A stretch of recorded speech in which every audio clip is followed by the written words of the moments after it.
Boa tarde a todos. Eu, como já identifico sinais faméricos diante do adiantado da hora, que eu acho que são comuns a todos, eu serei muitíssimo breve, não ocuparei mais do que 5, 10 minutos da atenção das senhoras e dos senhores, agradecendo mais uma vez a acolhida do TRF-4 na pessoa da eminente vice-desembargadora federal, Maria de Fátima Labarrère, também uma saudação ao desembargador Victor Laus por sua exitosa atuação à frente da Images, uma saudação à minha querida presidente, ministra Laurita Vaz, querida de todos nós, uma pessoa por quem nutrimos especial respeito e admiração por tudo o que fez e faz naquela corte, um exemplo de ser humano. E aos colegas e amigos também, Paulo de Tarso Severino e a Suzete Magalhães, com quem dividimos esse trabalho já há alguns anos.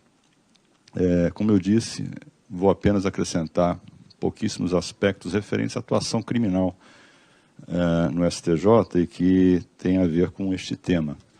Na verdade, todos perceberam algo muito comum, a sobrecarga de trabalho, que não é só do STJ, é de toda a justiça brasileira, e isso vem se avolumando a cada ano. E na jurisdição criminal, como comprovou, para meu gáudio, por um lado, e para minha tristeza, por outro, o colega Sanseverino, a terceira sessão ultrapassou a segunda, né? No número de processos, algo inconcebível alguns anos atrás. De fato, o número de habeas corpus e recursos em habeas corpus, além de recursos especiais e agravos em recursos especiais, tem crescido sobremodo nos últimos anos. E nós poderíamos aqui tentar identificar algumas causas disso, mas o fato é que estão lá esses dados que mostram uma crescente jurisdicionalização dos conflitos penais. E uma parte dessa responsabilidade é nossa, né? Nós temos que ter essa honestidade, humildade, de reconhecer que não temos sido capazes de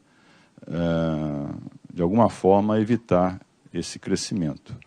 E uma das razões, acredito, se deve ao ainda incipiente manejo dessas ferramentas novas que a normativa infraconstitucional tem permitido, e, em particular, a nossa resistência a incorporar às nossas tradições algo que nunca esteve entre nós, que é esse sistema de precedentes, né, de que inicialmente falou o desembargador Victor Laus e também os demais colegas que me antecederam.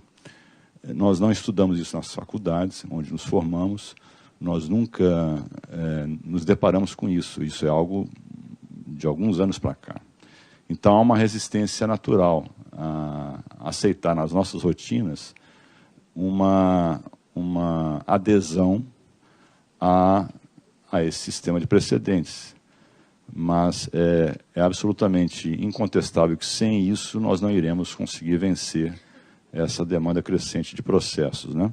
Existem técnicas de superação dos precedentes, mas uma vez fixada uma tese pelos tribunais superiores, que são aqueles que pela Constituição têm a competência de interpretar as leis e a Constituição Federal, respectivamente o STJ e o Supremo, esses precedentes devem ser seguidos, sob pena de termos um sistema incoerente, imprevisível, inseguro, parcial e desigual.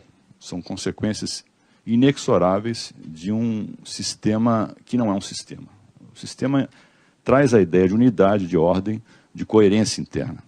Isso é possível com a observância dos precedentes. Então, acho que é um tema muito importante, sobre o qual devemos nos ocupar permanentemente.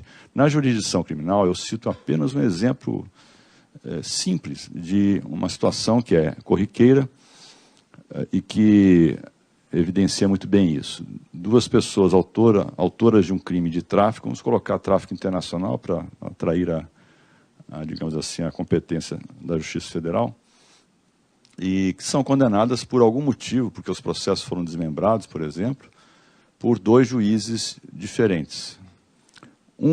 E a pena ficou até idêntica, 5 anos de reclusão. Só que um dos juízes que teve a sua sentença confirmada por uma determinada Câmara do Tribunal, impôs o regime fechado, dizendo simplesmente o seguinte: o crime é equiparado a hediondo, portanto, pela lei, deve apenas ser fixada, deve ser cumprida inicialmente no regime fechado. Já o outro juiz, que também teve a sua sentença confirmada por uma outra Câmara do mesmo tribunal, entende que o regime inicial deve ser o semiaberto. Diante da ausência de circunstâncias desfavoráveis, a pena foi a mínima fixada e o Supremo já julgou pelo pleno inconstitucional a determinação legal de fixação de regime inicial fechado. Então, veja, a mesma situação fática, absolutamente idêntica, foram coautores do mesmo crime, nada distingue um do outro e recebem uma resposta punitiva diferente, né? Violando o direito a ser tratado não apenas na lei, igualmente, mas ser tratado perante a lei, no caso concreto, de forma igual. Isso cria no sistema penitenciário um estopim pronto para explodir a qualquer momento, porque essa situação reverberada em maior dimensão traz uma sensação de injustiça muito grande, né? E é uma injustiça mesmo, né? Talvez até o mais justo fosse os dois no regime fechado. Eu não vou discutir isso, mas o fato é que nós não podemos admitir que o mesmo fato dê origem a dois tipos de respostas punitivas, já tendo aquela questão sido examinada à exaustão pelos tribunais superiores e pelo Supremo Tribunal Federal em particular. Então é apenas uma situação. A outra, que tem tudo a ver com isso também, é a explicitação dos motivos pelos quais uma determinada pessoa é julgada nesse ou naquele sentido. Dever de motivação dos atos decisórios. Nós temos tido essa preocupação no STJ, até porque na jurisdição criminal, talvez mais do que nas outras, ou na civil de uma maneira geral, percebemos uma quantidade imensa de julgamentos de habeas corpus em que se aponta a ilegalidade do ato praticado nas instâncias de origem por um vício formal de fundamentação, por não observância do dever básico de dizer o porquê de se estar suprimindo a liberdade do ser humano ou de estar sendo autorizada a interceptação de uma conversa telefônica, ou o porquê de estar sendo reconhecida uma certa circunstância judicial na dosimetria da pena. Isso é muito mais frequente do que se poderia imaginar. Nós estamos concluindo até um estudo sobre os habeas corpus que tramitam no STJ. Em breve esse estudo será divulgado, e ele mostra uma quantidade muito grande, muito preocupante, de concessões de habeas corpus por vícios formais. E assim, não é dizer que o juiz brasileiro não tem conhecimento jurídico para julgar essas demandas. Pelo contrário, a magistratura nacional, a magistratura brasileira talvez seja a mais qualificada do mundo, porque nós ingressamos nos concursos públicos após superar provas e títulos rigorosíssimos, né? Passamos por treinamentos, enfim, temos uma possibilidade enorme de nos aperfeiçoarmos e nos aperfeiçoamos. Não há explicação, digamos, para isso, mas a magistratura brasileira é de altíssimo nível. Não obstante isso, o resultado não tem sido, em muitos casos, satisfatório, né? Porque percebemos, por algum motivo, que o juiz deixa, muitas vezes, de indicar, no caso concreto, as singularidades que tornam aquele caso diferente dos outros. Não há nada pior na jurisdição criminal do que julgamentos por atacado. Julgamentos em que se usam modelos que não são adaptados ao caso concreto e que saem como uma linha de produção fordista, gerando nulidades que são evidentes, né? Como dizia em muitos julgados o ministro Sepúlveda Pertence, são decisões que valem para todos os casos e, portanto, não valem para nenhum, porque são genéricos, não tem aqueles sinais de que o juiz examinou o caso. Muitas vezes o juiz até examinou mesmo, mas ele não explicitou isso. num parágrafo que seja, né?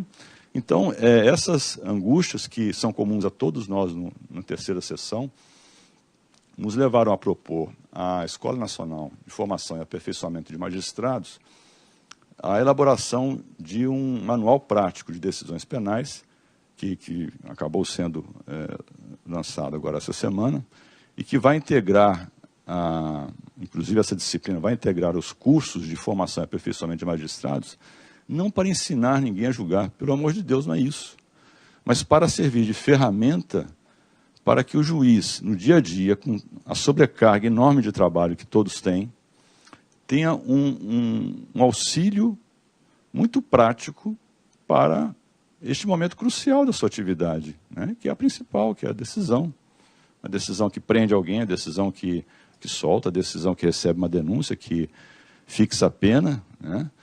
Que impõe uma medida cautelar qualquer. Então, nós concebemos uma ideia de criar um manual muito prático, de bolso, né, que dá para colocar realmente no bolso, e numa linguagem simples, direta, concisa, sem nenhum tipo de discussão acadêmica, sem nenhum tipo de elucubração teórica. São checklists para cada uma das principais decisões, que são 9, que nós identificamos no curso de um processo penal, e que estará disponível a todos os juízes brasileiros, e acreditamos com isso, de alguma forma, contribuir para que, naquele afogadilho do dia a dia, o juiz tenha, não só o juiz, né, os servidores também que nos auxiliam nessa tarefa importantíssima, né, de julgar, possam ter essa ferramenta à mão. Então, por exemplo, o juiz vai decretar uma prisão preventiva, depois de ter feito a decisão, ele poderia simplesmente conferir se não se esqueceu de algum detalhe, né? Se ele, como diz o manual, né, são 10 itens que ele poderia consultar para ver se faltou algum deles. Verificar logo no primeiro se o auto de prisão é válido. Segundo, se o crime é punido com pena superior a 4 anos. É uma coisa básica, todos nós sabemos que só acima de 4 anos se pode prender preventivamente. Se a prova, e identificar onde está a prova do crime e os indícios de autoria, se a liberdade do réu investigado representa risco concreto que deve ser indicado e não apenas mencionado genericamente, né? Se esse risco não pode ser evitado por medida cautelar menos gravosa, e assim sucessivamente são afirmações, são, digamos, lembretes de 1 a 2 linhas, de modo realmente muito simples, muito direto, sem nenhum tipo de pretensão que não seja de facilitar a vida dos magistrados, né? Nós confiamos que isso vá, pelo menos, reduzir o número de habeas corpus. Aliás, eu ouvi de um advogado, espero que tenha sido em tom jocoso, o seguinte: ministro, desse jeito só vai tirar a nossa clientela, né? Porque eu não vou ter mais atos ilegais para atacar. Bem, é claro que sempre haverá questionamentos, mas eu espero que esse advogado não esteja totalmente errado e que, de fato, nós tenhamos uma redução significativa do número de habeas corpus. Só o Estado de São Paulo, só o Tribunal de Justiça de São Paulo, representa quase 50%, são 40%, a última estatística, 49% de todos os habeas corpus impetrados no STJ. Então, se nós conseguirmos reduzir 10% disso, já seria um percentual assim, bem expressivo, né? Então, concluindo, muito se fala de mudanças, né? Eu acho que as mudanças estão aí, e nós que integramos uma ciência cuja teoria é milenar, né? E cuja prática dificilmente se altera, né? Nós somos resistentes à mudança. Acho que o direito é uma ciência muito conservadora, mas, ao mesmo tempo, é a ciência por meio da qual se produzem as maiores transformações sociais. Nós estamos vendo isso acontecer. Então, que nós estejamos abertos, parafraseando Edgar Morin, a não só permitir que as instituições se modifiquem, mas que as nossas mentes também possam se abrir para o novo. Muito obrigado.